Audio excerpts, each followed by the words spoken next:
Bem-vindos à primeira temporada do podcast Sul Universal. O sotaque sul-americano e a mais profunda raiz da música brasileira criaram uma linguagem musical peculiar no Rio Grande do Sul e que nos últimos anos tem se aberto cada vez mais para uma fusão com o universal. Este programa vem trazer luz aos diversos temas que compõem essa característica sul-universal, que tem mostrado artistas e grupos que apresentam em seus trabalhos uma sonoridade que é latino-americana, que é universal, mas sobretudo é brasileira. E, portanto, propõe a todo mundo que seja reconhecida como música brasileira. Sou Carlos Badia e tenho a honra de participar como apresentador deste programa e ter sempre junto nos episódios desta temporada os parceiros sul-universais Teixo Cabral, Ricardo Arenhalt, Hilton Vacari, Paulinho Cardoso, Matheus Alves e Fernando Graciola. Aqui, em 7 episódios imperdíveis, vamos falar da importância da música instrumental nesse papel agregador de um verdadeiro movimento sul-universal e das conexões culturais, estéticas, étnico-musicais e artísticas da música brasileira, latino-americana e, claro, sul-universal. E para nosso privilégio e felicidade, estamos recebendo o Renato Borghetti.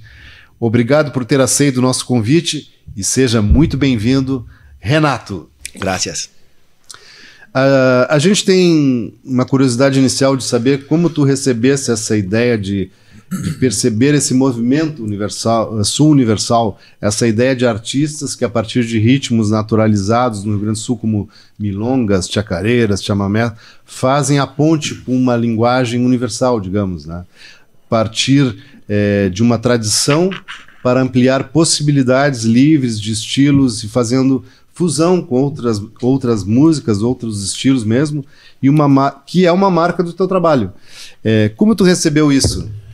Bueno, primeiro é um prazer estar entre os amigos e eu acho sempre é muito mais fácil qualquer atividade ela ser desenvolvida em grupo, em um coletivo. Eu acho que esse egoísmo de individualismos e coisas, eu acho que não leva a nada em nenhuma atividade. E a música não é diferente. E eu acho muito interessante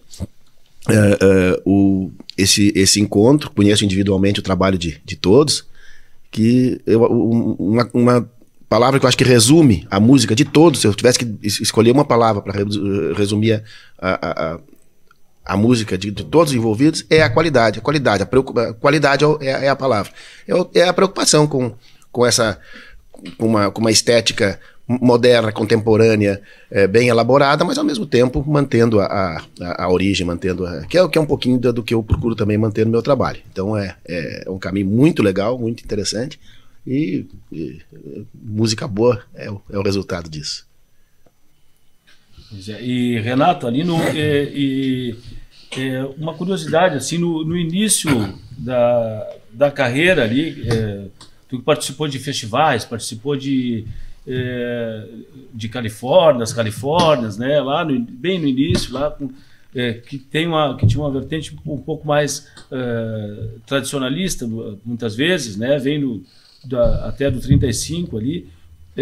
Se em algum momento dessa tua trajetória aí, tu sentiu assim que tu tinha que fazer alguma coisa, tinha que fazer essa ligação assim com alguma coisa mais universal, mais moderna, mais e se isso também te impedia, se tu tinha um sentimento, sei lá, de não posso fazer isso porque não é tradicional, ou não, né? Se em algum momento isso pairou na...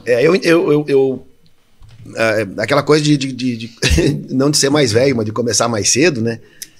Eu, quando comecei, eu fiz o meu primeiro disco instrumental, eu nem sabia que era instrumental. Quer dizer, eu simplesmente não cantava. Eu fazia esses festivais, Califórnia, Seara, Tertúlia, Coxilha, porque normalmente eu estava na retaguarda da banda, acompanhando normalmente um cantor. E sem problema nenhum, momentos lindos. E quando eu gravei o primeiro disco, foi simplesmente fazer um registro do meu trabalho até naquele momento. Então, depois que deu toda a repercussão do trabalho, que virou um disco instrumental, o primeiro disco de ouro da música instrumental, aquela coisa toda, eu digo, mas eu nem sabia que era instrumental. E aí depois, a partir desse disco, no segundo disco, eu já tinha, até em função, claro, desse sucesso que teve, dessa repercussão que teve, eu acabei ali conhecendo o Luiz Gonzaga, que me convidou, daí o Sivuca participou do disco, o Hermeto era para participar, no final das contas a gravadora não deixou, e eu acho que essas relações vão mais ou menos ter naturalmente te colocando, te jogando para um caminho um pouco diferente, pelo menos do primeiro disco que eu fiz. Eu sempre associo a minha carreira à coisa do disco, porque tinha uma época que era um disco por ano, então tu consegue pelo disco saber o que tu estava pensando naquele momento. Então, no segundo já a coisa naturalmente foi acontecendo para uma linguagem um pouquinho mais, até pela estrutura de estúdio, pela estrutura do primeiro disco, era muito simples, depois no terceiro mais ainda, e assim foi acontecendo, ao ponto de eu ter algum disco que eu, por exemplo, hoje eu não faria, eu acho até de passar quase do ponto, mas eu acho que tudo isso é experimento, tudo isso vale a pena, eu tenho certeza que com a maturidade de hoje, eu tenho algumas coisas que eu acho que não é por aí, mas que foram essenciais para minha carreira, foram fundamentais na minha carreira. Então é isso que eu estava dizendo no início, é a dificuldade que tem de tu começar sem nenhuma referência, tu entende? Eu comecei na gaita ponto, com alguns poucos tocadores e tirando muitas músicas de gaita piano, transpondo o tom, porque tem a tonalidade diferente, tocando de uma forma, mas tudo eu, sabe?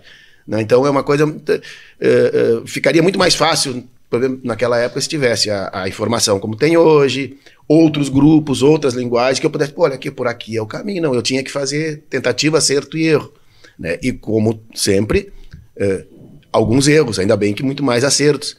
E foi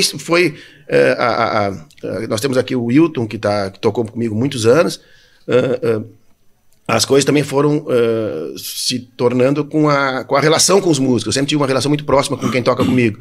Então, à medida que iam agregando pessoas dentro do meu trabalho, com uma forma de tocar diferente, eu ia aprendendo com eles, aprendendo com coisas novas, e o trabalho foi naturalmente se moldando. Isso que eu acho que é importante. A gente não teve aquela coisa, eu vou fazer uma coisa assim, não. Ele foi indo até que chegou da forma que eu penso e que eu toco hoje, tanto eu individualmente quanto em grupo. Eu percebo que a tônica aí, então, foi exatamente a liberdade de experimentar uma coisa que tu nem sabia.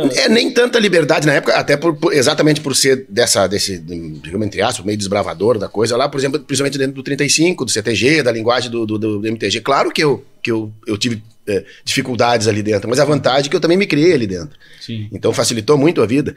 O pessoal reclamava peronotropo, né, porque tinha todo um respaldo, né, e um conhecimento meu, que eu muito antes de tocar, eu estava ali dentro, como o CTG para mim era o meu clube, era meu círculo de amizades. Sim. Então, eu nunca me esqueço quando eu fiz um trabalho, depois de alguns que eu tinha lançado, eu fiz um trabalho, acho que foi o 5º disco. Eu nunca me esqueço que não era tão fácil conseguir matéria no jornal e tal, quando deu 2 páginas na Zero Hora na época. Borghetti simplifica o trabalho, mas sabe, como se fosse tipo, agora sim tu tá fazendo o que deve. Pô, é uma coisa muito louca, mas tudo isso faz parte da história. Mas, Renato, bom, já falaste aí, né, eu tive a grande alegria de tocar 20 anos do teu lado, né, gravei vários discos, temos parcerias e até hoje trabalhamos junto, né. E tu falaste da coisa de arriscar, eu me lembro que naquele disco que a gente gravou lá em São Paulo, na volta, quando foi lançado o disco, eu encontrei o saudoso Glênio Reis, querido Glênio Reis, encontrei ele no supermercado e ele falou para mim, numa emoção assim, que chegava a transbordar, né? Que coisa linda, elogiou muito, ele disse, vocês são jovens, vocês têm o direito de arriscar. Hoje em dia tu continua arriscando ou hoje em dia é uma coisa natural para ti, assim, porque a tua carreira sempre tem um coelho na cartola, né? Quando vê, tá pintando uma coisa nova, é a fábrica de gaiteiros, são trabalhos, um mais maravilhoso que o outro. Como é que é isso? Tu tá arriscando ainda ou tu tem ainda um certo receio? Não, assim? Quanto ao arriscar, eu acho que musicalmente isso acontece a situação te exige, assim como acho que eu falei que começou naturalmente as minhas coisas, ainda hoje acontecem situações de desafios. Só esse ano tocar com 4, 5 vezes com a Jazz Sinfônica, que é com arranjos novos, com a Orquestra Sinfônica Brasileira, USB, e tu chega lá, tu tem os teus arranjos, tu sabe, tu não chegar, não, é tudo diferente, agora é assim, assim, assim. Então sempre tá aparecendo essas coisas, eu acho muito legal. E eu tenho agora um desafio que eu vejo também que é muito legal, que eu gosto, que é agora, eu tenho alguns shows que eu tô fazendo, que é com meu filho, com o Pedro e com o Neuro, essa coisa do sangue novo, da gurizada, eu acho que isso é muito legal, isso pra mim me faz muito bem. Eu gosto dessa enérgia, gosto disso. Eu sempre brinco que eu tava preguiçoso até para dirigir, agora eu tô até dirigindo. Então isso é muito legal. Então eu gosto muito, claro que com o tempo a gente sabe balancear mais e pesar mais o que vai. Eu não gosto daquelas arriscadas musicais, por exemplo, de eu vou tocar junto com o fulano de tal que tá com sucesso bárbaro aqui para ver o que acontece, e eu vou esse tipo de junção eu nunca gostei, desde lá do início eu nunca gostei. Eu acho que eu peguei um trauma o Patinete, sempre produtor musical, ele dizia sempre que tinha que ter o gancho, tem que ter o tal do gancho. Eu agarrei um certo nojo do tal do gancho, uma gancho.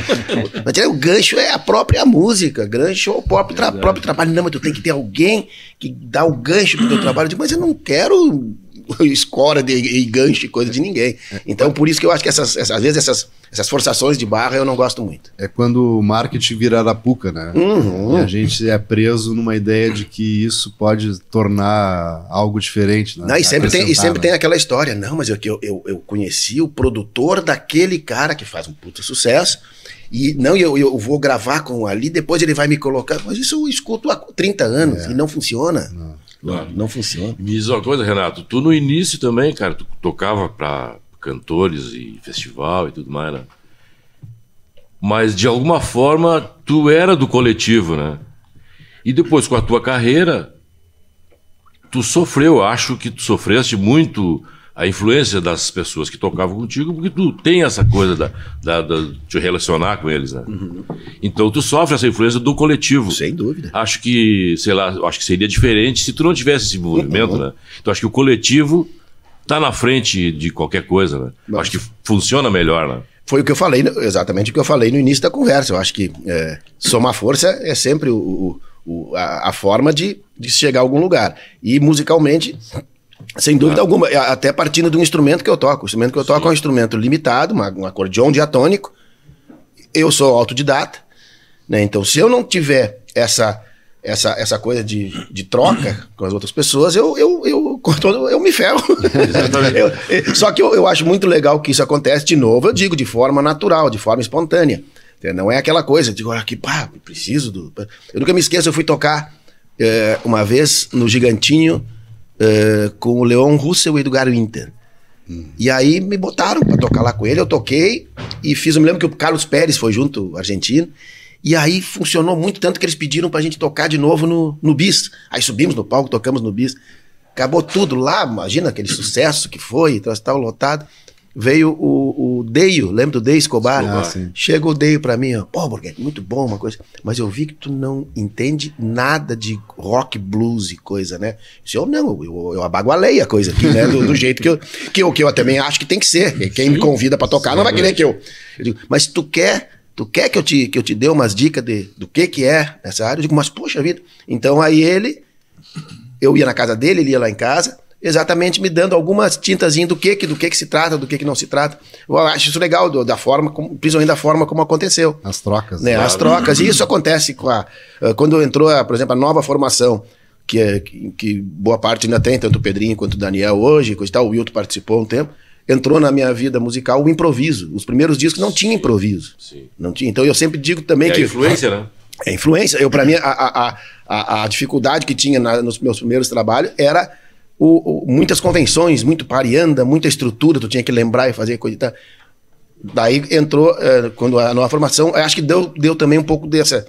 É aí que eu digo que a gente vai amadurecendo. Deu um pouquinho mais essa leveza de uma coisa que não era tão rígida, que aquela coisa dos primeiros trabalhos, Deus o livre, tu tinha que lembrar uma parte, depois do A volta Mas torna um pouquinho mais universal. Claro, também. E ao mesmo tempo, eu brinco sempre que os caras dizem, mas tu faz um jazz, eu digo, o grosso não faz jazz, o único elemento do jazz que tem na nossa música é o improviso, que veio dessa forma que eu falei. Uma coisa, talvez um Marcão seja melhor para responder isso, mas eu me lembro que lá no ano 2000 a gente foi para a Europa, né? E logo em seguida fomos tocar em Viena, né? Eu acho que tu não tinha feito quase nada na Europa ainda naquela época. E o show lá de Viena foi, pelo menos para mim, eu até devo ter comentado com vocês, foi um show normal. Mas simplesmente o público enlouqueceu, veio, não sei se tu lembra disso, né? Caíram em cima do Renato depois e da banda, querendo saber como é que era, como é que não era. E a partir dali foi assim, talvez tenha sido Divisor de águas. Um divisor ali, né? Que tu não parou de ir para a Europa anualmente. Teve um ano que eu fui 4 vezes com o Renato para a Europa, me lembro bem disso. Então, assim, Marcão, esse mercado, como é que é essa coisa de essa relação toda com os produtores de lá, os empresários, e a aceitação deles com a música? Eles já sabem que aqui no Rio Grande do Sul tem uma coisa diferente. Mais ou menos. Né? Porque tem o Renato e tem o Yamandu, né? Tem o link do instrumento, né? Que o instrumento é europeu. Então, pelo instrumento, existe essa conexão. E foi no Brasil 2000 que começou tudo. Sim. Né? No projeto Brasil 2000, onde eram aqueles projetos de troca, né? Sai daqui, vai para lá e de lá depois pega e vem para cá. E quando nós fomos no ano de 2000 para Viena, foi numa fábrica, o show foi numa fábrica de locomotiva abandonada, era um troço pesado, VUC. E era um espaço muito democrático, muito. Eles abrigavam refugiados naquela época já. Tu lembra? Tinha homeless, tinham pessoas lá dentro, era um clima muito bacana. E lá foram os shows. E ali a diretora era a Sabina Schebrack. E ela que acolheu todo o projeto enquanto administradora do espaço. E aí foi como eu te falou, essa regionalidade, a sonoridade da gaita e essa formação com sopros e tal. E eles curtiram demais aquilo. E a Sabine, enquanto responsável pelo espaço, percebeu. Aí em seguida ela se desligou do espaço e fez contato. Recebendo alguns e-mails e tal. E entrou o e-mail dela. Mas como eu recebia muita solicitação, como tu perguntaste, antes foram só apresentações na Europa pontuais, né? Não era nada assim. A primeira foi em 90 e pouco. Né? 97, foi um troço muito maluco, mas pontuais. E ali, a partir do ano 2000, com o interesse do público, evidente, que a Sabina lá percebeu, ali a gente começou a fazer, ela até mandou um e-mail, eu disse, pô, Renato, aqui mais um e-mail, a Sabina, aquela menina que estava lá no espaço, que a gente só ela quer fazer, mas como eu recebia muito, eu não levei muita fé, e também como eu faço com as outras solicitações, eu dei carta branca, não, vamos embora, vamos adiante, vê, manda ver, me fala o que é, o que tu pensa, aonde é que tu quer, o que tu quer fazer.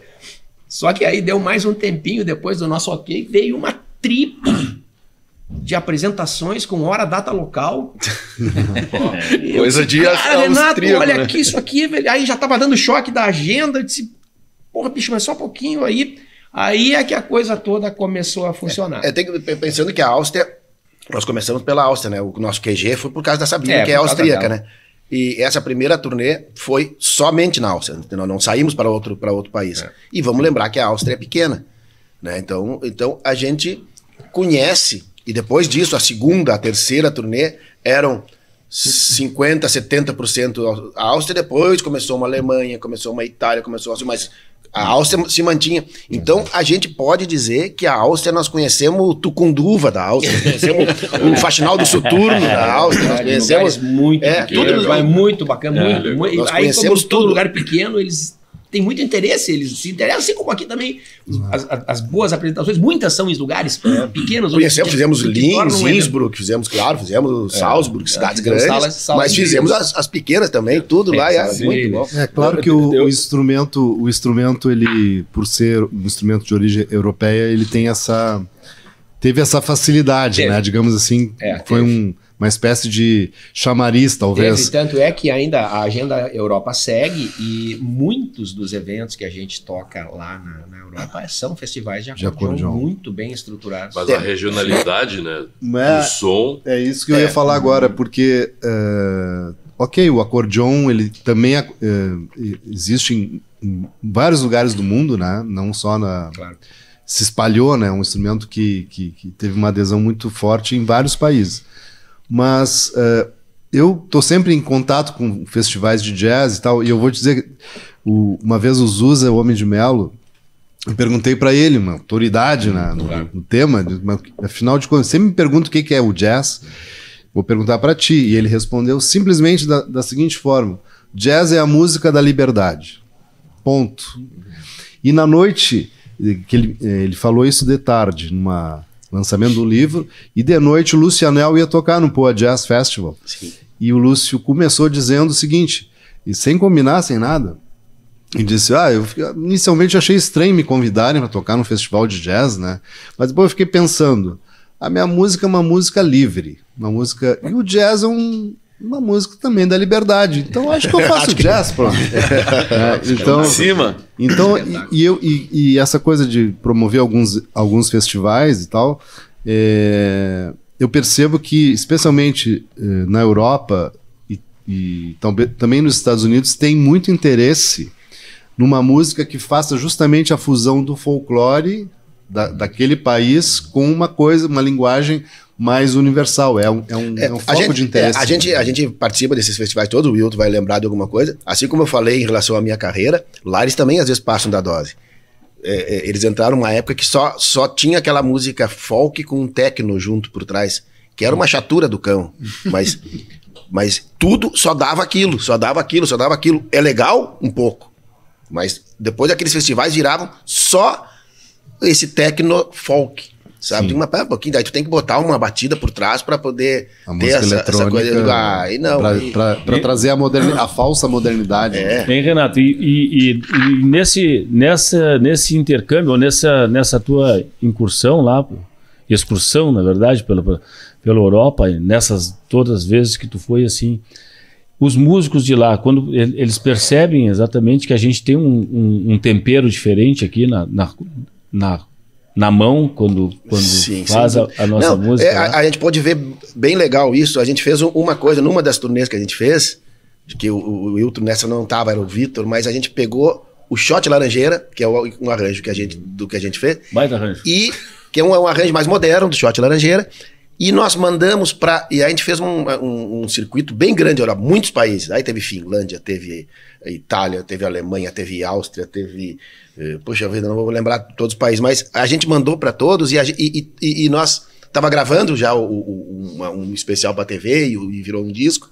Então, cada um tocando o Shot Laranjeira com o seu entendimento. Com o seu entendimento, e depois nós juntamos todo. E eu, claro, em cada lugar que eu chegava, eu gravava com um, com o outro. E isso é muito legal, foi muito legal, porque o shot... o instrumento vem de lá, a base rítmica vem de lá, né? Sim. Então tem toda o shot é escocês, né? Que daí depois o alemão, quando a entrada aqui misturado com o alemão. Então nós estamos devolvendo a música só que chegou para nós 100 e tantos anos com o nosso sotaque, né? O nosso temperinho. Com o nosso temperinho. Temperinho gaúcho aqui. É só isso. Então isso que dá. Em relação à nossa música, que a gente vê é isso. Eu acho que quem viaja para aqueles lados lá, sabe? A primeira coisa que eu vejo, isso não precisa ser para a Europa, não pode ser para o Rio Grande do Sul. Tu tem que estar inserido em locais e projetos interessantes. Quer dizer, não adianta tu chegar, tu pode ser o músico lá que vem aqui, vem tocar no interior aqui do Rio Grande do Sul, num barzinho, nada contra tocar em bar, eu acho que é legal, tudo. Aí tu vem um músico do exterior, vem pro interior do Rio Grande do Sul tocar num bar que todo o pessoal tá lá de música ao vivo e tu foi tocar no Brasil, veio tocar no Brasil, mas não é um representativo que tu vê. Agora tu vem um músico do exterior, vem e participa de um festival, Poa Jazz Festival, participa vem tocar no Teatro São Pedro, vem tocar. Pô, pera um pouquinho. É outro patamar. E é isso que eu acho que é legal o que acontece. Isso é muito crédito ao Marcão e muito crédito à Sabina. A gente sempre que tocou lá, a gente tocou em locais interessantes. Preparados. Mesmo em locais, mesmo essas cidades pequenas que a gente fala, sempre era um festival de música, era um festival de acordeon, um festival de jazz, de world music. Em locais. Então não era. O Wilton nunca foi um lugarzinho. Sabe? Mas só pra dizer que eu toquei naquela cidade lá, eu toquei em tal lugar lá, mas tu vai ver, era a Barra do Ribeiro, que é o cara que toca na Barra do Ribeiro, Deus o livre, se agranda, né? Não é para preencher a agenda, no caso, exatamente para que tenha alguma relevância também, para que tu consiga mostrar o. Exato. Eu brinco também a mesma coisa quando tem a música gaúcha, quando vai tocar. Tem muitos que eu acho, de novo, sempre isso não é queixa, é só um registro, e não é também uma ironia. Mas tu vai tocar no CTG em Barreiras, na Bahia. Tu vê muito mais gaúcho piochado lá do que um CTG aqui em Passo Fundo, em Bagé e coisa. E aí tu vai dizer, não, mas eu toquei na Bahia. Não, pera um pouquinho. Tocar no CTG em Barreiras, na Bahia, não é, na minha cabeça, não é tocar na Bahia. Tu entende? Porque tu tocou num reduto totalmente gauchesco, que ali tinha que ser. Tu não teve, primeiro, interação com a cultura local, não tem. O gauchismo que é lindo, que é maravilhoso. Uma bolha lá. Né? Mas é só que eu só fico meio incomodado, porque não, eu fui tocar na Bahia, eu fui tocar no Mato Grosso, eu fui tocar no Tocantins, mas não, porque o gaúcho fez essa migração pelo oeste. Há muitos anos atrás, oeste Santa Catarina, oeste do Paraná, depois Mato Grosso, quando era Mato Grosso só, Goiás, Bahia, Tocantins. Para quê? Para plantar, para criar gado. E bárbaro, criou um Brasil que hoje é uma realidade e que tem a cultura que está ali, só é uma cultura gaúcha. Ela não interage com a cultura local. E mal ou bem criou um mercado para a gauchada aqui da música regional, que eu acho também legal, não vejo problema nenhum. Só o que me incomoda às vezes é isso. Tipo tu ir pro Japão fazer um baile no CTG no Japão. Sim, fazer um baile no CTG. Só o CTG que tá mas tem um monte de gente que foi na China tocar, o CTG China Véia, né? Tem o CTG China Véia na China. Tá, mas e é legal. Mas agora, tocou. É a mesma vale coisa como turisticamente tu conhecesse a China. Sim, mas agora, culturalmente, não interagiu com o país. Não interagiu com o país. Não existiu lá. Não trocou, né? Não trocou com a galera do local. Quando a gente imagina se... E eu acho bárbaro ir. Eu iria também, não tem problema nenhum. A gente, quando identifica um Sul Universal, musicalmente falando, é isso. É essa interação que tu coloca, assim, que me parece que é esse o fundamento. A gente foi pro Mato Grosso lá, nós gravamos, tocamos com o Almir. Nós fomos agora, esse ano, lá na Bahia com o Armandinho Macedo. Tu entende? Essas coisas, desde o início, com o Sivuca, Dominguinhos, Oswaldinho. Então, essa troca acontece desde sempre pra mim. Essa é uma preocupação tua com o trabalho. Com cuidado, né? Cuidado que tu tem, né? Tu chega no lugar...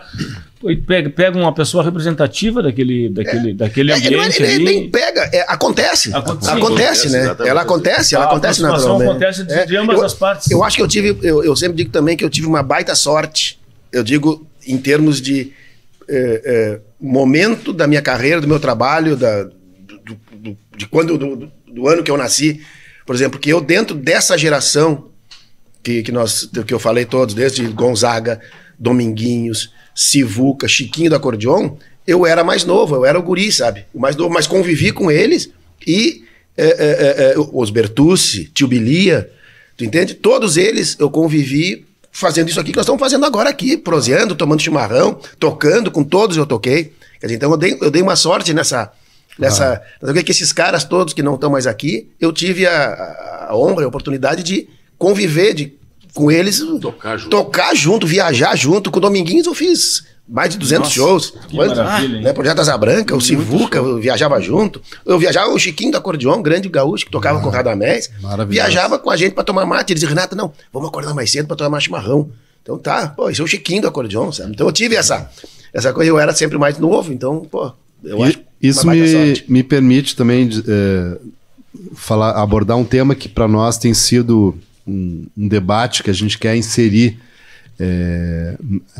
a partir da ideia do Sul Universal. Esses ritmos gaúchos, como milonga, chacareira, chamamé, zambas, etc., todos eles são naturais aqui. Para nós é uma coisa absolutamente natural, né? No entanto, o Brasil não nos percebe como brasileiros nesse sentido dos ritmos. Então, a gente está mais para Argentina e Uruguai, porque essa condição de estado de fronteira nos faz ter esse contato artístico, cultural, social, etc., e transitar com naturalidade com esses ritmos, né? Embora muito se fala também de que a gente colocou uma outra impressão também na digital nesses ritmos, né? Mas o que a gente tem tentado abordar, e essa é uma pergunta que a gente faz, por que a gente não pode chamar esses ritmos nossos aqui de ritmos brasileiros? Quer dizer, a gente está fazendo... É uma provocação também, né? Porque nós somos um estado brasileiro e aqui no Rio Grande do Sul os músicos com muita facilidade tocam ritmos brasileiros como samba, chorinho, baião, bossa nova. Nós temos essa facilidade de tocar, de nos sentirmos brasileiros e tocarmos música brasileira. A música brasileira, digamos, mais o chavão dela, né? Mas também temos essa facilidade de tocar esses ritmos que aqui são também próximos e naturais. Nossa, não é estranho. E a gente todo mundo tocou hoje com gente fora, a gente vê que às vezes eles acham, mesmo que a gente ache simples, eles acham uma coisa esquisita, complexa, diferente. Tem o sotaque, né? O que eu percebo, Badia, assim, é que o Brasil é um pouco refém dessa multiculturalidade, sabe? Então tem muita coisa diferente num Brasil enorme, geograficamente falando, sabe? Então isso tudo é rico e é belíssimo. É evidente que esses ritmos, sim, são brasileiros, tá aqui, tá sendo aqui, tocado aqui. Mas para tu formar uma identidade nacional no Brasil, enquanto música, enquanto personagem, é difícil porque é muita aspectos culturais diversos, né? Diferente da Argentina, que existe o gaúcho argentino, ele é uma figura nacional, né? Ou um cowboy americano é uma figura nacional, mas o Brasil não tem, por exemplo, um personagem que englobe e que represente, né? Por exemplo, da Argentina, me corrija, tá, ok, tem chamamé e tal, mas isso me parece mais simples, até por uma, não diria pobreza, mas uma coisa, um universo menor. Não é tão diverso. Não é tão diverso. E essa fatores culturais, musicais do Brasil, é um caldo complexo. É um caldo complexo. Todos os brasileiros. Todos os brasileiros. É justamente, eu acho que aí que nesse fato da diversidade que a cultura brasileira é tão admirada, né, mundo afora. Só que, por que a gente está fazendo essa provocação? Porque quando o pessoal de fora tenta fazer um evento, por exemplo, Copa do Mundo, vamos chamar o pessoal do Brasil, quem que eles chamam? Samba?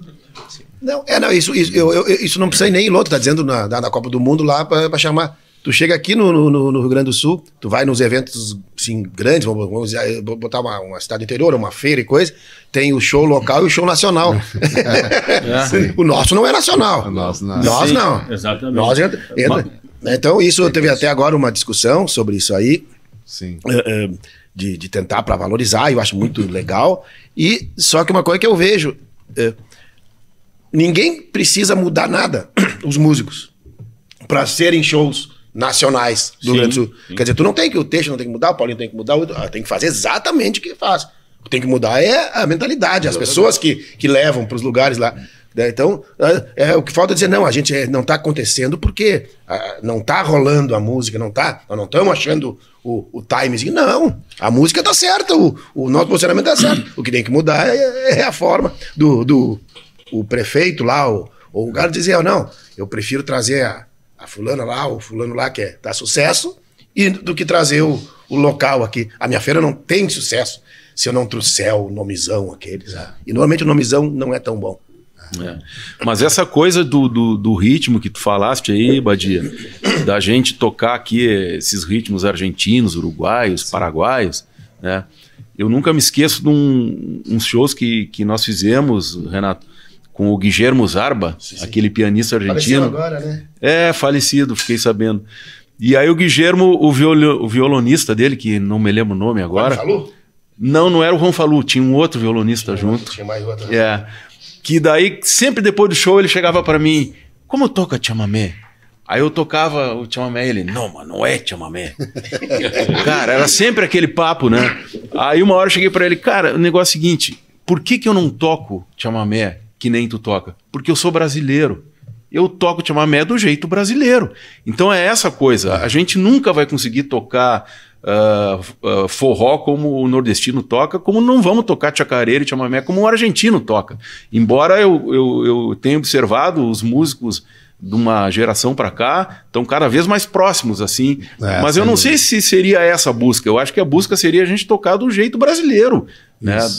O nosso aquilo que eu falei do Leon Russo e de Garuita, né? E muita gente me convida desde o rock, desde a música sertaneja, para gravar. Eles não querem que eu faça a linguagem deles. Aí se eles pegavam um acordeonista deles, eles querem o lado assim meio bagual, meio gaúcho de tocar. Eles querem aqui, exatamente, aquele sotaque. Aí dentro dessa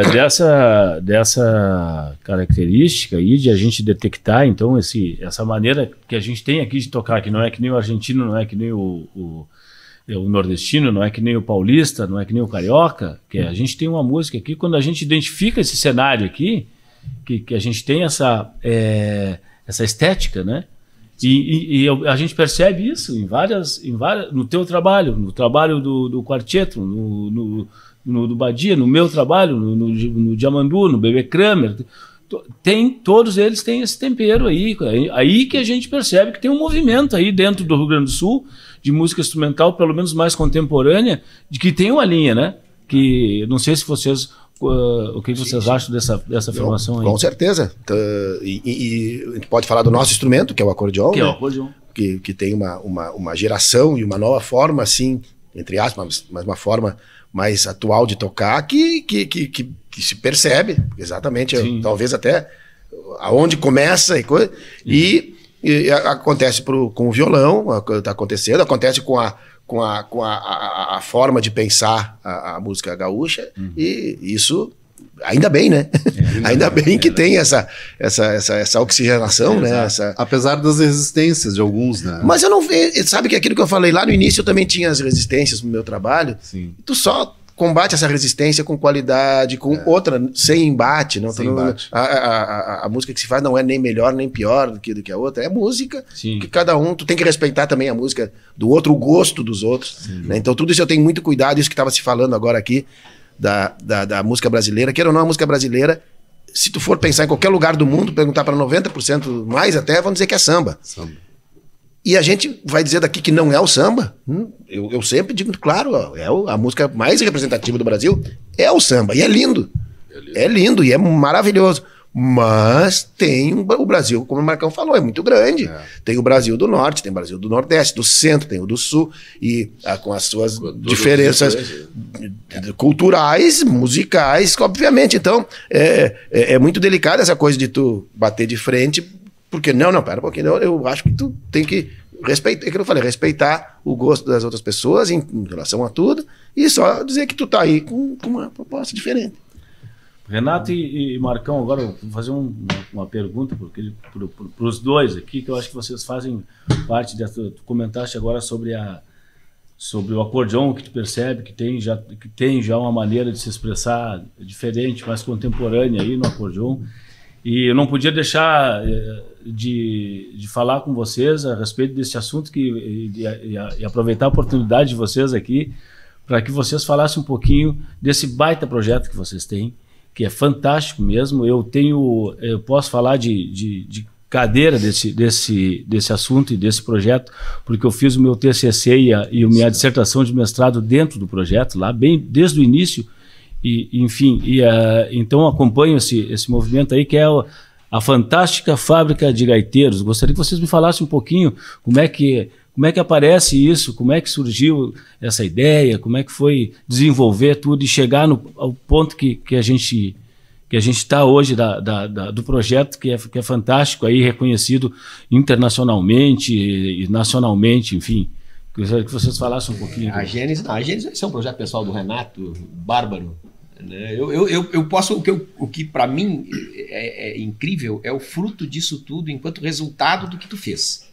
Dessa iniciativa toda que o Renato teve em buscar, em não deixar morrer a cultura da gaita, em fabricar a gaita, que é uma bronca violenta pelo que a gente passou, para fabricar uma gaita ecologicamente correta. Vocês não fazem ideia do que é fazer uma fábrica, uma gaita ecologicamente correta de madeira que não pode ser desmatada, tem que ser de reforçamento, do botão que não pode ser plástico, e aquela coisa toda é um troço maluco, e deu super certo. Mas alguns resultados já de músicos, pessoas, meninos, crianças que saíram da gaita, que saíram do projeto e que hoje estão tocando, estão divertindo, estão levando alegria, estão levando cultura, estão levando cidadania para o mundo afora. Esse é o resultado espetacular. Exatamente. Mas isso tudo só aconteceu porque o Renato pescou um troço sensacional. É que a ideia do projeto isso é uma consequência do projeto, mas não tem, até porque a gente trabalha com crianças de 7 a 15 anos. E o nome Fábrica de Gaiteiros, pretencioso, né? Porque fábrica de gaiteiros, né? Polida com ser humano, com uma figura, com gente. E ainda mais se tratando de criança. Então a gente trabalha com criança de 7 a 15. Para qualquer instrumento, de 7 a 15 anos, é insuficiente para tu pegar e dizer, olha aqui, ó, tá aqui um super gaiteiro. Que não é a ideia do projeto. A ideia do projeto é aquilo que o Marcão falou. É a gaita, a música, como ferramenta de cidadania, ferramenta de inclusão, de pertencimento. E isso que é o principal que eu vejo do projeto. A criança melhora a relação em casa, melhora a relação na escola, melhora a relação com os amigos, melhora tudo. É impressionante. Isso, para mim, eu acho muito mais legal do projeto a criança que entra e que nunca iria tocar gaita e sai dali tocando simplesinho, mas toca, do que aquele que claro, sempre tem os que têm mais facilidade, que conseguem, e sai, estão hoje vivendo de música. Isso é um super reconhecimento, eu fico mais faceríssimo. Só que talvez o que nunca mais... foi a meta, né? O que mais me agrada é aquela criança que não demora 3 aulas para tirar meia música, para tirar um ritmozinho, coisa e tal, e na batalha, ele tá ali tocando, gosta. Ele se descobre, né? Ele se descobre, pô, isso é legal. A família se envolve, porque a criança não vai sozinha pro projeto, até porque começa novinho. Então tem a família que se envolve, pai, mãe, tio, tia, mas eles não vão com aquele intuito do pai que leva para uma escolinha de futebol, que já quer que jogue no Grêmio, depois jogue no Barcelona, visando já uns pila com o piau, com a menina. Não, ali a família vai, leva, mas quer que o piá não vai com aquela visão, meu filho vai ficar famoso, vai virar músico, sabe? Não, ele vai tocar no churrasco da casa, vai tocar na escola, vai tocar na família, e isso eu acho que une mais eles.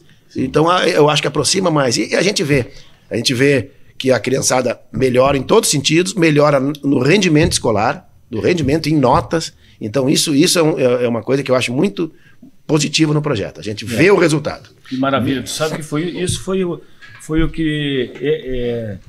essa palavra, o pertencimento, dentro da minha dissertação de mestrado, foi o tópico que mais apareceu, assim, porque eu fiz baseado na teoria da autodeterminação, que exatamente é o que movimenta a pessoa a fazer alguma coisa, né? Autodeterminado. E um dos pilares dessa teoria é exatamente o pertencimento. E foi o que veio mais forte, assim, nas entrevistas, com a criançada lá, enfim.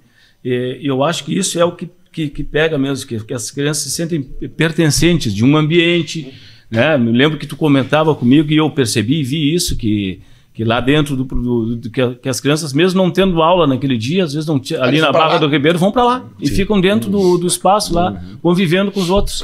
E convivendo contigo, e convivendo com os caras fabricando a gaitinha lá, que a oficina fica ali, visível a todo mundo, né? Está cada vez mais agora trazendo o jovem para dentro da oficina também.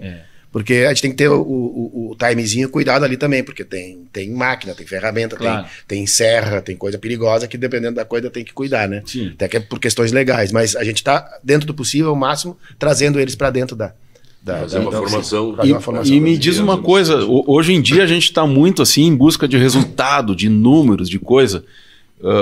Quantas unidades tem da fábrica de gaiteiros e quantas crianças são beneficiadas? A gente está com 17 unidades, são 13 em Santa Catarina e 14 no Rio Grande do Sul. Agora em outubro começa 2 no Uruguai, Taquarembó e 33. E na pandemia, antes da pandemia, a gente estava com 500, 400 e alguma coisa, quase 500 alunos. Com a pandemia, deu aquela redução, voltamos para uns 300 e alguma coisa, e agora já estamos de novo quase com 400 e pouco, quase 500 de novo. Nossa Senhora. Retomando isso aí. E a gente tem... agora a ideia agora é esse cuidado. Claro, a gente quer que o crescimento do projeto, ele pressupõe-se que vão ter mais gaitas para mais crianças. Só que uma preocupação que a gente tem é essa daqui a pouco um crescimento Crescer demais. exagerado assim. para a gente não, porque eu saio daqui, eu vou para ver lá a exposição em Caxias. Semana passada eu estava em Santo Augusto, tudo em função do projeto. Marcão às vezes fica meio bravo comigo, mas eu fico envolvido com o projeto, vou e eu gosto de ir no interior e lá ver o que está acontecendo. Então isso daqui a pouco também fica uma coisa um pouco grande demais, pode de não dar conta. Mas, claro, o Wilton tá junto ali dentro, tem uma equipe bárbara, voltando àquele nosso início da conversa, né, do Sul Universal, sozinho não se faz nada. Tem a retaguarda do escritório com o Marcão, tem o Grande, tá a turma da fábrica, todos os professores são engajadíssimos, a gente faz um encontro com eles anual e pessoal, quase sempre que eu tô junto. Então, funciona no coletivo. Isso aí eu falo de cadeira, sabe? Tu não vê cara feia lá na fábrica de gaiteiros. Todos que estão envolvidos, todos têm... tu sente assim que todos estão inseridos naquilo com prazer, né? Eu acho que quem tiver um tempinho de conhecer o projeto e até ir lá na Barra do Ribeiro conhecer a fábrica é sensacional. Exatamente. Tem que apoiar muito porque na verdade, isso ali é um retorno para a sociedade de tudo que ela traz, né?